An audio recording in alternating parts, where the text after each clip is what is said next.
सोचिए आप किसी छोटे अनजान से कस्बे के एक पुराने से बार में जाते हैं। धूल और लकड़ी के बुरादे की महक आ रही है। आप सबसे अजीब चीज क्या देखने की उम्मीद करते हैं? शायद दीवार पे लटका कोई अजीब सा जानवर का सिर या कोई बहुत पुरानी तस्वीर। हम्म। आज हम जिस कहानी की चीरफाड़ करने वाले हैं उसका नाम है द ग्रैब। और यकीन मानिए, इस कहानी में जो मिलता है वो किसी भी पुरानी तस्वीर से कहीं ज्यादा खौफनाक है। हाँ, और ये सिर्फ एक डरावनी कहानी नहीं है। ये एक तरह का मनोवैज्ञानिक प्रयोग है जो एक बार में चल रहा है। ये कहानी इंसान के लालच, उसकी जिज्ञासा और इस बात को कुरेदती है कि इनाम या सिर्फ अपनी धाक जमाने के लिए लोग किस हद तक जा सकते हैं। तब भी जब उनका सामना किसी बहुत ही घिनौनी चीज से हो। बिल्कुल। तो चलिए सीधे मुद्दे पर आते हैं। कहानी का सीन कुछ ऐसा है कि दो पुराने कॉलेज के दोस्त हैं। हाँ। एक हमारा नरेटर है और दूसरा उसका दोस्त क्लार्क। वो एक छोटे से शहर में कुछ करने को ढूंढ रहे हैं। मतलब पूछते हैं कि यहाँ नाइट लाइफ के नाम पर क्या है। और घूमते घूमते पहुंच जाते हैं बार नन सलून में। हाँ, और वो बार भी कोई ऐसा वैसा नहीं था, है ना? नहीं, बिल्कुल नहीं, एकदम टिपिकल, वो कहते हैं ना, एक डाइव बार। हाँ, जहाँ फर्श पर लकड़ी का बुरादा पड़ा हो और जूक बॉक्स पर पुराने गाने बज रहे हो, मर्ल हैगर्ट के। मतलब माहौल एकदम किसी गड़बड़ के होने के लिए एकदम परफेक्ट सेटिंग। और उसी माहौल में उनकी नजर एक चीज पर अटक जाती है।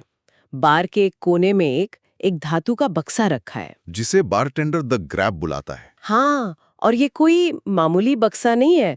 इससे मतलब ध्यान खींचने के लिए बनाया गया है। बिल्कुल। और उस पर जो लिखा है वही सारा खेल है। एक तरफ पीले अक्षरों में लिखा है जस्ट योर गट्स, यानी सिर्फ तुम्हारी हिम्मत चाहिए। और सामने खून की तरह टपकते लाल रंग में लिखा है पे $10 एंड विन। $10 दो और जीतो। मतलब साफ है, यहाँ दिमाग या किस्मत का कोई काम नहीं। नहीं। ये सीधी सीधी हिम्मत को चुनौती है। और दिलचस्प बात यह है कि ये खेल सिर्फ लालच पर नहीं खेलता। ये सबके सामने अपनी मर्दानगी या हिम्मत साबित करने के दबाव पर भी खेलता है। सही बात है। और इनाम भी कोई छोटा मोटा नहीं है ना? नहीं, बिल्कुल नहीं। बारटेंडर अपने गले से एक चेन निकालता है जिस पर एक हीरे की अंगूठी है और कहता है कि इसके $1000 मिल सकते हैं। हाँ, मतलब दाव पर लगी रकम काफी बड़ी है। लेकिन असली दाव पर तो इज्जत लगी है। बिल्कुल।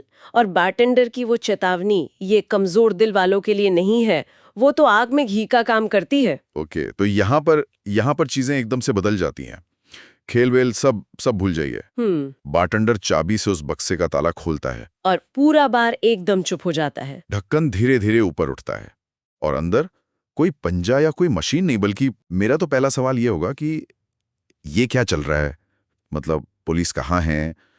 ये तो अवैध होना चाहिए। बिल्कुल सही सवाल है।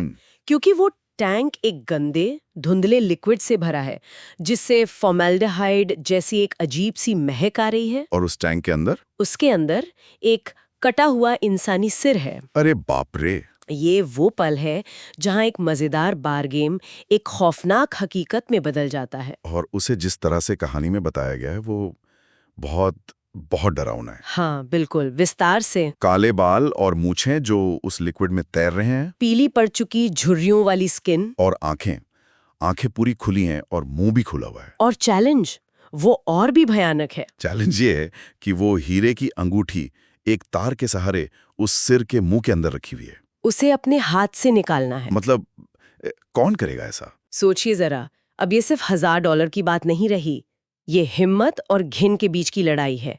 कौन ऐसा होगा जो एक मरे हुए इंसान के मुंह में हाथ डालने की हिम्मत करेगा? सिर्फ कुछ पैसों या अपनी बहादुरी साबित करने के लिए? हाँ, ये कहानी का पहला बड़ा सवाल है। और इसका जवाब हमें फौरन मिलता है।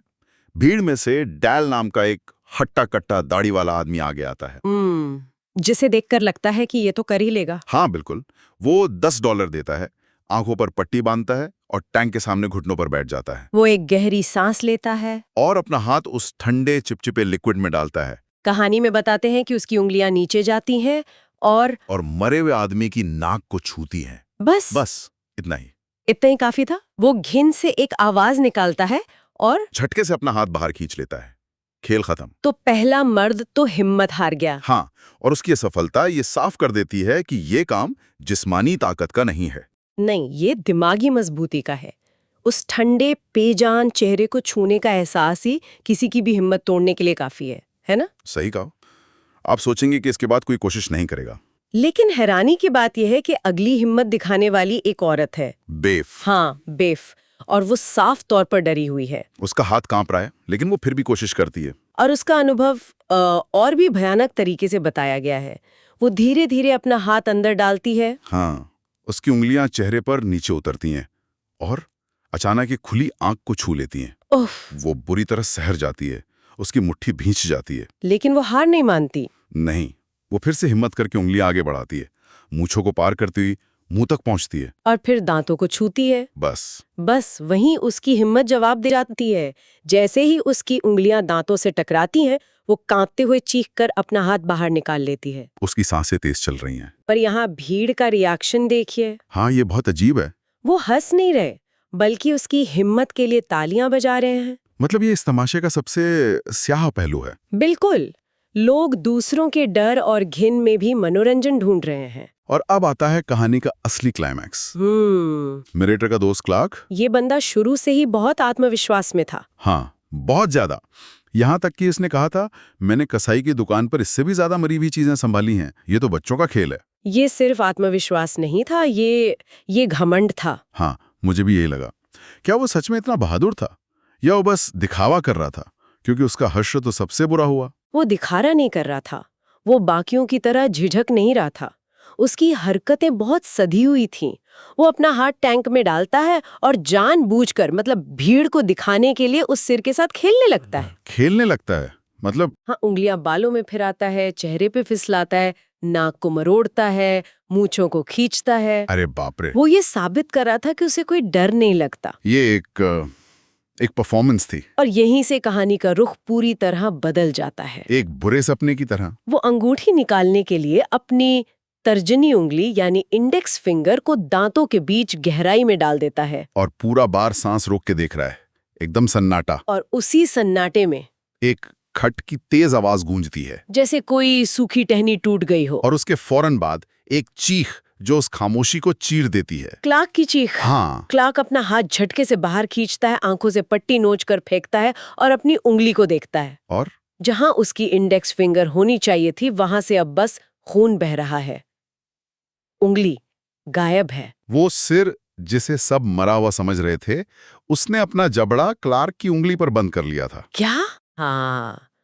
और कहानी की सबसे डरावनी लाइन है, the head seemed to grin as it chewed. सिर चबाते हुए मुस्कुराता हुआ लग रहा था। ये अब कोई मजाक नहीं रहा, ये असली हॉरर है। ये तो अलौकिक लगता है। पूरा बार सन है।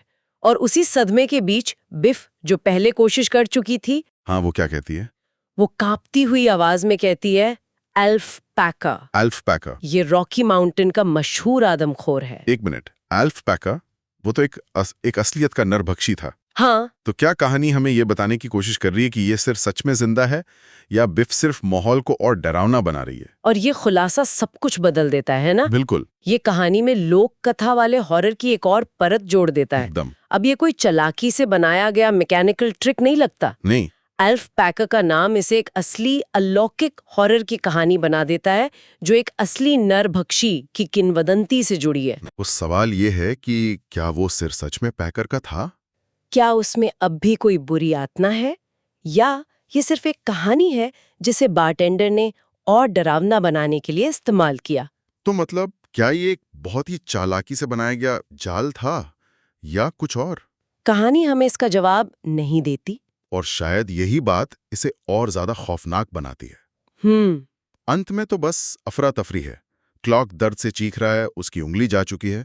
भीड़ एक ही समय पर उत्साहित भी है और डरी हुई भी। और हमारा नरेटर, वो बस वहां से भागना चाहता है। ये कहानी उम्मीदों के साथ बहुत ही शानदार तरीके से खेलती है। हाँ। जो एक हिम्मत का खेल लगता है, वो बॉडी हॉरर में बदल जाता है। और ये हमारी अपनी जिज्ञासा पर भी सवाल उठाता है। मतलब कहानी के पात्रों की तरह हम भी तो जानना चाहते थे कि आगे क्या होगा। सही कहा, हम भी तो देखना चाहते थे कि कोई उस सिर को छुएगा या नहीं। ये कहानी हमें उस भीड़ का हिस्सा बना देती है। और अल्फपैकर वाला एंगल तो इसे एक अलग ही लेवल पे ले जाता है। हाँ, वो असलियत और कहानी के बीच की लाइन को धुंधला कर देता है। ये सोचने पर मजबूर करता है कि क्या लालच और घमंड इंसान को इतना अंधा कर सकता है कि वो इतने साफ खतरों को भी नजरअंदाज कर दे। बिल्कुल। क्लार्क का आत्मविश्वास ही उसकी बर्बादी का कारण बना। बिल्कुल। वो सोच रहा था कि वो खेल को कंट्रोल कर रहा है, लेकिन असल में खेल उसे कंट्रोल कर रहा था। वो इनाम का पीछा नहीं कर रहा था। वो खुद ही चारा बन चुका था। और यहीं से हमारे लिए एक सोचने वाला सवाल निकलता है। उस बक्से का नाम है द ग्रैब, यानी पकड़। शुरू में लगता है कि ये प्रतियोगी के बारे में है जो इनाम को पकड़ने की कोशिश कर रहा है, लेकिन अंत तक वो सिर है जो असली पकड़ बनाता है। तो ये सोचने पर मजबूर करता है, ऐसी स्थितियों में जहां हम अपने विवेक के खिलाफ जाकर किसी इनाम का पीछा करते हैं, चाहे वो पैसा हो, शोहरत हो या सिर्फ अपनी बहादुरी साबित करने का मौका, वहां हम शिकारी होते हैं या खुद शिकार बन जाते हैं। असली इनाम कौन है और चारा कौन?